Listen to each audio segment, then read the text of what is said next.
மீண்டும் HLM ஊழியர்களுடைய final கால் என்கிறதான ஒரு புதிய ஊழியத்தில் உங்களை சந்திப்பதில் சந்தோஷம்.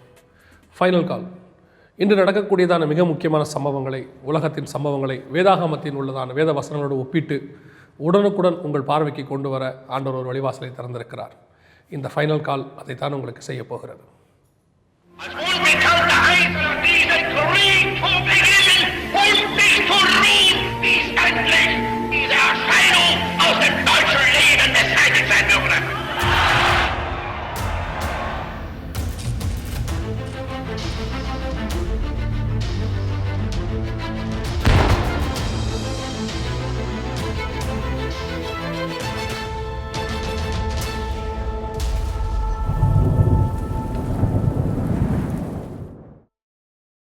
இந்த ஃபைனல் கால் மூலமாக நாம் இன்று பார்க்க போவது, இன்று ஒவ்வொருத்தரையும் பரபரப்பாக வைத்து கொண்டிருக்கிற மிக முக்கியமான பண பரிமாற்றத்தை குறித்தும், இந்த கள்ளப்பண ஒழிப்பை குறித்தும், நம்முடைய அரசாங்கம் வெளியிட்டிருக்கக்கூடிய மிக முக்கியமான அறிவிப்புகளை குறித்தும் நாம் வேத வசனத்தின் ஒப்பிடுதலோடு கூட பார்க்க போகிறோம். நாம் பார்த்துருக்கிறபடி இன்றைக்கி நிறைய பேப்பரில் நீங்கள் நிறைய விஷயங்கள் பார்த்துட்டே இருக்கிறீங்க. அதில் மிக முக்கியமாக ஒரு வார்த்தை வந்துக்கிட்டே இருக்குது, கேஷ்லெஸ் சொசைட்டி அல்லது பணமில்லாத பரிமாற்ற முறை என்று சொல்லி பல காரியங்கள் நாம் பேப்பரில் படிச்சுக்கிட்டே இருக்கிறோம். இந்த பணமில்லாத பரிமாற்ற முறையைத்தான் வரப்போகிறது என்று சொல்லி பல ஆயிரம் வருடங்களுக்கு முன்பதாகவே நம்முடைய வேதாகமத்தில் சொல்லி இருக்கிறது. இந்த பரிமாற்ற முறையை நீங்கள் பார்க்கும் பொழுது கிமூலியே பல நூற்றாண்டுகளுக்கு முன்பதாகவே பொருள் பணமாற்றம், அதாவது பண்ட பரிமாற்றம் என்று சொல்வார்கள். ஒரு பொருளை வாங்குவதற்கு இன்னொரு பொருளை கொடுத்து வாங்குவது, அந்த முறையிலிருந்து தாண்டி நாம் தங்கத்தை கொடுத்து பொருட்களை வாங்கி கொண்டிருந்தோம். அதற்கு பிறகு வெள்ளியை கொடுத்து வாங்கி கொண்டிருந்தோம். அப்புறம் செப்பை கொடுத்து, இரும்பை கொடுத்து இப்படி வாங்கி கொண்டிருந்தோம். கடைசியாக நம்முடைய தலைமுறையில் தான் இந்த பேப்பர் நோட் என்று சொல்லக்கூடியதான பேப்பர் பரிமாற்ற முறைக்கு நாம் வந்திருக்கிறோம். இப்பொழுது அதை தாண்டி நாம் பிளாஸ்டிக் பரிமாற்றம் அல்லது கார்ட் சிஸ்டம் என்று சொல்லக்கூடியதான பிளாஸ்டிக் மணிக்கு நாம் கடந்து வந்திருக்கிறோம். இந்த பிளாஸ்டிக் மணி என்று சொல்லக்கூடியதை தான் உலகம் கேஷ்லெஸ் சொசைட்டி என்று சொல்லி கொண்டிருக்கிறது. இந்த கேஷ்லெஸ் சொசைட்டி இது நிரந்தரமா, இப்படித்தான் போய்கொண்டிருக்குமா என்று சொன்னால், 500 ரூபாயை ஒழித்தாலும் 1000 ரூபாயை ஒழித்தாலும் அல்லது அதற்கு பதிலாக 2000 ரூபாய் கொண்டு வந்தாலும், எவ்வளவு பணத்தை கொண்டு வந்தாலும் கள்ளப்பணம் என்பது ஒழிய போகிறதில்லை. மனிதர்களே பார்த்து திருந்தினால் மட்டுமே இந்த கள்ளப்பணம் ஒழியும். இந்த 500, 1000 ஒழித்தல் அல்லது இந்த பண பரிமாற்றம் இது எல்லாமே ஒரு கள்ளப்பண ஒழிப்புக்கு என்று சொல்லப்படுகிறது போல காணப்பட்டாலும் கூட இது அதற்கான ஒரு வழிமுறை அல்ல. இது எதற்காக செய்யப்படுகிறது என்று சொன்னால், ஒரு பண பரிமாற்ற முறையை அவர்கள் மாற்றி புதிதாக ஒரு கேஷ்லெஸ் சொசைட்டி என்கிறதான ஒரு மிக முக்கியமான ஒரு களத்தை அவர்கள் உருவாக்கப் போகிறார்கள். உலகம் முழுவதற்கும் இதற்கு பெரிய முதலாளிகள் இருக்கிறார்கள். அந்த முதலாளிகளுடைய இன்ஃப்ளூயன்ஸ் தான் இந்த அளவுக்கு வந்திருக்கிறது. ஏற்கனவே பல நாடுகள் இதை உபயோகப்படுத்தி பார்த்திருக்கிறார்கள். அவர்கள் அதை தொடர்ந்து முயற்சித்து கொண்டிருக்கிறார்கள். ஆனால் இந்தியா போன்ற பெரிய மக்கள் தொகை உள்ள நாடுகளிலே இது போன்ற காரியத்தை இம்ப்ளிமெண்ட் பண்ணும் பொழுது அது எந்த அளவுக்கு ரிசல்ட் கொடுக்கிறது என்பதை உலகமே பார்த்து கொண்டிருக்கிறது.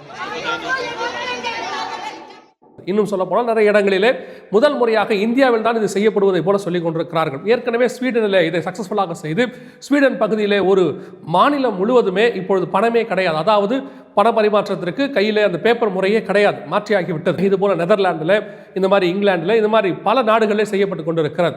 ஆனால் இந்தியா போன்றதான அதிக கிராமங்கள், 6 லட்சத்திற்குரிய கிராமங்கள் இருக்கக்கூடியதான இந்த மாதிரி தேசத்தில் இதை செய்யும் பொழுது உலகத்தின் மக்கள் தொகையில் இருக்கக்கூடியதான 8இல் 1 பங்கு, ஏன் அதுக்கு மேலாகவே இந்தியாவில் இருக்கிறது.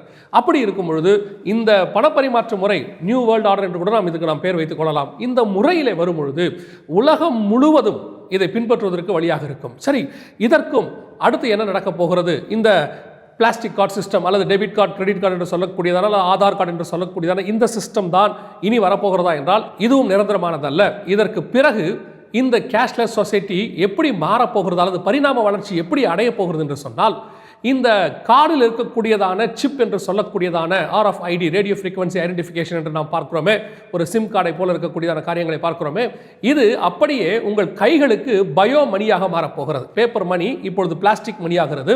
இந்த பிளாஸ்டிக் மணி இனி பயோ மணியாக மாறும். பயோ மணியாக மாறப்போது. ஏன் அப்படி ஒரு காலகட்டம் வர வேண்டும்? பயோ மணியாக ஏன் மாற வேண்டும் என்றால், எப்படி இன்னைக்கு கள்ள பணம் வருகிறதோ நாளைக்கு கள்ள கார்டு வரப்போகிறது. இப்பொழுதே அநேக கள்ள கார்டுகள் வர தொடங்கி விட்டது. நிறைய பேங்குகள் கள்ளத்தனமாக போலி கார்டுகளை அச்சடிக்க தொடங்குகிறார்கள். சொல்லுகிறார்கள். பல பேங்குகளை இதை நாம் பிடிக்கிறதை நம்ம பேப்பரில் பார்த்து கொண்டிருக்கிறோம். இனி இந்த கள்ள கார்டு சிஸ்டம் வரும்பொழுது அதையும் ஒழிப்பார்கள். அது மாத்திரமல்ல, இந்த கார்டை தவறான முறையில் வேறொருத்தர் பயன்படுத்தி பணத்தை எடுக்கும் பொழுது மக்களுக்கு சிரமம் ஏற்படும். எனவே இதற்கு பதிலாக மக்கள் கையிலேயே இந்த சிப்பை பதிக்கிற ஒரு முறை ஒன்று வரப்போகிறது. அது வெகு தூரத்தில் இல்லை.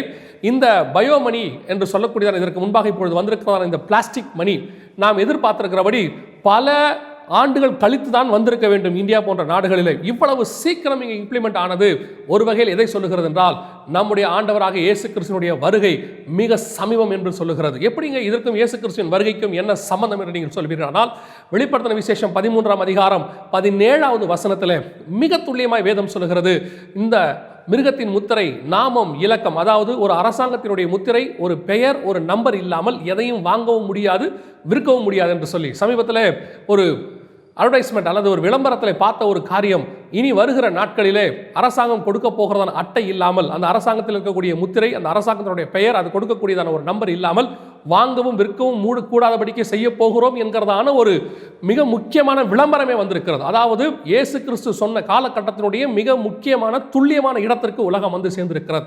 இது எதற்கு வழிவகை செய்ய போகிறது? இதற்கு அடுத்து இந்த பிளாஸ்டிக் மணியிலிருந்து பயோ மணி வரப்போகிறது. வலது கையிலாவது நெத்தியிலாவது அல்லது உங்களுடைய கரங்களில் அல்லது நெத்தியிலே ஒரு பயோசிப் என்று சொல்லக்கூடியதான ஒரு பயோசிப்பை பதிக்கப் போகிறார்கள். இனி உங்களுடைய பண பரிமாற்றம் எல்லாம் அதன் மூலமாக தான் நடக்கப் போகிறது. ஏற்கனவே இதை குறித்து நாங்கள் அநேக காரியங்கள் சொல்லி இருந்தாலும் அந்த காலங்கள் நிறைவேறுகிற காலகட்டம் வந்துவிட்டது. இயேசு கிறிஸ்து வெகு சீக்கிரம் வரப்போகிறார், வாசல் அருகே வந்திருக்கிறார். இனி காலம் செல்லாது, ஆயத்தப்படுங்கள், ஆண்டவராக இயேசு கிறிஸ்து வரப்போகிறார்.